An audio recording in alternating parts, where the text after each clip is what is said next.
तो देश पहला, उसके बाद राज्य, उसके बाद पार्टी, उसके बाद फैमिली। पहले देश आता है। और जब कनिमोळी जी यहाँ है, मैं यहाँ हूँ, जब हमें किरण रिजिजू का फोन आया था, किरण जी ने मुझे सिर्फ फोन पे कहा, सुप्रिया तुमको देश के लिए 10 दिन देने पड़ेंगे। देश के लिए मैं क्या कर सकती हूँ? देश के लिए 10 दिन क्या बोल रहे हो किरण जी आप? ये माननीय प्रधानमंत्री जी का बड़ापन था कि हम सारे ऑपोजिशंस को उन्होंने लीड करने के जो विश्वास दिखाया है, यही एक सशक्त लोकतंत्र है। ये जो तेजस्वी सूर्या की छोटी सोच है ना, वो छोटी सोच हम नहीं रखते। जो अच्छा है वो अच्छा ही है। और जब देश के बारे में आता है, आप नहीं थी शैलजा जी, लेकिन ऑल पार्टी मीटिंग में हम जब गए थे तो पहली कांग्रेस पार्टी बोली थी और उन्होंने कहा था कि ये वक्त तू मैं का नहीं है। कांग्रेस पार्टी और सारी ऑपोजिशन नरेंद्र मोदी जी की सरकार के साथ पूरी ताकत से खड़ी रहेगी और हम आपके साथ हैं। आप जो निर्णय ले, युद्ध करे, कुछ भी करे, हम आपके साथ खड़े रहेंगे। और ये तेजस्वी सूर्या क्यों पता नहीं है।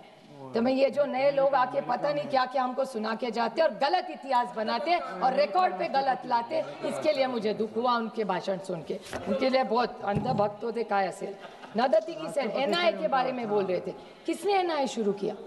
ये तू मैं का वक्त नहीं है। इस देश के अभी सुरक्षितता की चर्चा, मैं नहीं कहूँगी हमने किया, अच्छा ठीक है हमने किया, आपने आगे लिया, अच्छी बात है, बट एनआईए में भी गलती निकाली। ये जो तेजस्वी जी ने, या मुझे विश्वास है कि ये बीजेपी की लाइन नहीं होगी, ये तेजस्वी सूर्या जी की होगी, क्योंकि कब से, जब से हम सबको उन्होंने बुलाया था, और ये जो अभी मंत्री जी मेरा मिनिस्टर डॉक्टर जयशंकर जी बोले, मैं उनकी तहे दिल से, हम सब की तरफ से आभारी हूँ कि हम सबको उन्होंने चुना और विश्वास के नाते हमें प्रदेश में भेजा। और मैं सिर्फ जयशंकर जी को 2-3 छोटे सवाल करना चाहती हूँ। उन्हें बहुत अच्छा उन्होंने भाषण सबको दिया, पर मुझे 2-3 सवाल उनको पूछने हैं, बड़ी विनम्रता से पूछना चाहती हूँ, क्योंकि देश के बारे में है। कि उन्होंने कहा दुनिया ने हमें सपोर्ट किया, तो आतंकवाद में तो सब करते हैं और करना ही चाहिए, बट उन्होंने एक मैं बड़ी विनम्रता से उनको कहना चाहती हूँ कि जहाँ हम भी गए, कि दुनिया का आप रिकॉर्ड भी देखिए, किसी ने हमारी तारीफ नहीं की, हम लड़े इसलिए, लेकिन डी एस्केलेशन जब किया, हमारी बहुत प्रशंसा सबने की। तो सारी दुनिया ने डी एस्केलेशन के बारे में भारत के लिए बहुत अच्छा भी बोला।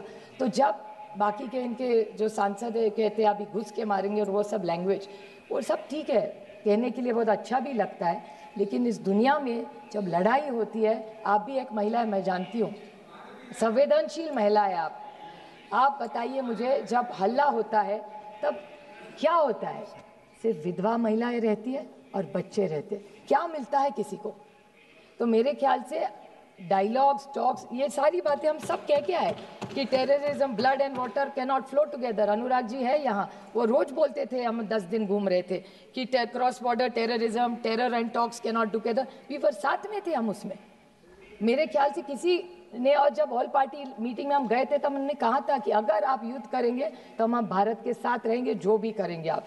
लेकिन जिस तरह से, और एक उन्होंने पूछा, एक बीजेपी के ने कि हमने अटैक किया और पहले वाली सरकार ने कुछ नहीं किया। मैं पूछना चाहती हूँ कि आपका ऑब्जेक्टिव था क्या? तेजस्वी सूर्या जी कह रहे थे कि ओ आप इतने साल कांग्रेस ने कुछ नहीं किया, तो भूल गए इतिहास पर क्या क्या किया। लेकिन मैं बड़ी विनम्रता से उनको पूछना चाहती हूँ कि डी एस्केलेट तो 1-1.5 साल, 1-1.5 दिन में ही हो गया, तो what was the objective of the war when he said? क्योंकि ये बहुत सारे लोग मुंबई के अटैक के बारे में बोले और बोले कि कांग्रेस ने कुछ नहीं किया। मैं बोलना चाहती हूँ, आपको पता नहीं दुख क्या होता है। पुलिस शहीद हुए 26/11 की मुंबई के अटैक में, और ओमड़े जी थे, बेचारे पुलिस थे, उन्होंने जब वो क्या उसका नाम था, कसाब को जब पकड़ा था, जिंदा पकड़ा था। तो जब कसाब को पकड़ा था, जिंदा पकड़ा था, तो पेट में गोली लगी थी, पेट में गोली लगी थी इसके, और कन्विक्टेड। और मैं एक बात बताऊं, आतंकवादी को जिंदा हमने पकड़ा था, तब हमारी, मैं नहीं कहती वो हमारा सरकार नहीं गई थी, इस देश की पुलिस थी वहां। मैं नहीं कहूंगी कि कांग्रेस ने की, कभी नहीं कहूंगी मैं कि एनसीपी कांग्रेस की सरकार थी, हमने पकड़ा, हम नहीं पकड़ने गए थे। वो जो पुलिस वाला था उमड़े, जिन्होंने जान दी, उन्होंने उसको पकड़ा है। मैं कभी इस मामले में क्रेडिट नहीं लूंगी, इतनी तो इंसानियत रखो।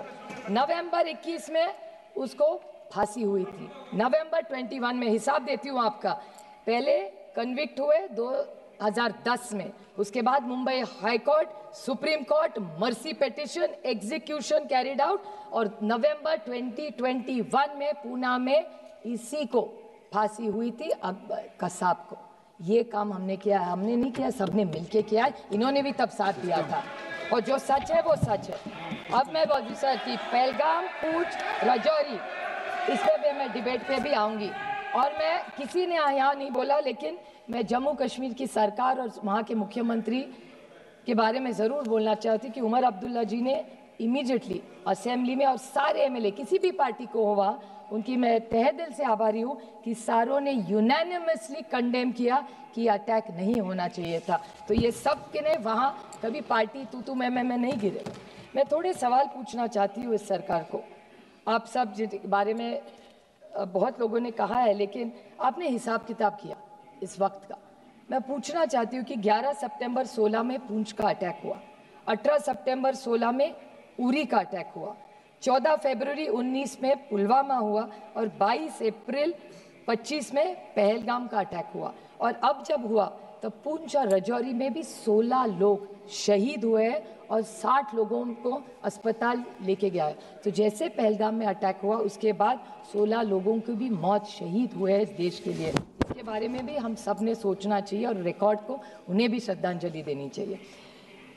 ये सारा जो हो रहा है, मैं आज आरोप करने के लिए खड़ी नहीं हूँ, मैं सिर्फ जो वेदना उस 26 लोगों के, जैसे तेजस्वी सूर्या जी ने कहा उनके निर्वाचन क्षेत्र से कई लोग हैं, मेरे भी निर्वाचन क्षेत्र के, पूना जिस राज्य से मैं आती हूँ, वहाँ की 2 फैमिलीज़ की मैं आपको छोटी सी स्टोरी बताऊंगी। संतोष जगदाड़े और कौस्तुभ गनबोटे। संतोष जगदाड़े की बेटी आसावरी, उनकी बीवी प्रगति और संगीता गनबोटे, ये तीनों साथ में थे। वो लड़की आज मुझे, जब भी मैं उसको मिलती हूँ ना, तो एक ही सवाल मुझे पूछती, ताई, मराठी में बड़ी बहन को ताई कहते हैं। तो ये आसावरी मुझे सिर्फ एक सवाल करती रहती कि ताई ये सब ठीक हुआ, ऑपरेशन सिंदूर हुआ, आप गए, अटैक हुआ, आप लोग परदेश जाके, सब ठीक हुआ, लेकिन मेरे बाबा को न्याय कब मिलेगा? मेरे बाबा का जिसने खून किया मेरे आंखों के सामने, उनको न्याय कब मिलेगा? 4 लोग, अभी पता नहीं वो 4 थे, 5 थे, 6 थे, पता भी नहीं है। पहले फोटो भी आई, उसके बाद एनआईए का न्यूज आया कि ये 4 वो है नहीं, कहीं और ही है। तो कौन है वो आतंकवाद 4? आए कैसे, गए कहाँ, किसी को पता नहीं है। 2 मिनट में मैं सिर्फ उनकी वेदना आपको बताना चाहती हूँ। तो उनका सिर्फ सवाल इतना है कि वो आए कब, गए कैसे। उनकी माँ का एक इंटरव्यू आपने देखना चाहिए मैडम, मैं टेबल करूँगी, सब ने देखना चाहिए। उनकी जो बीवी है उसके साथ खड़ी थी, बोलती है 3 महीने हुए, 90 दिन, आज भी जब आँख बंद करती हूँ तो वही घिनौना चेहरा उनके सामने आता है, और खोलती हूँ तो लगता है फिर वो वही आएगा और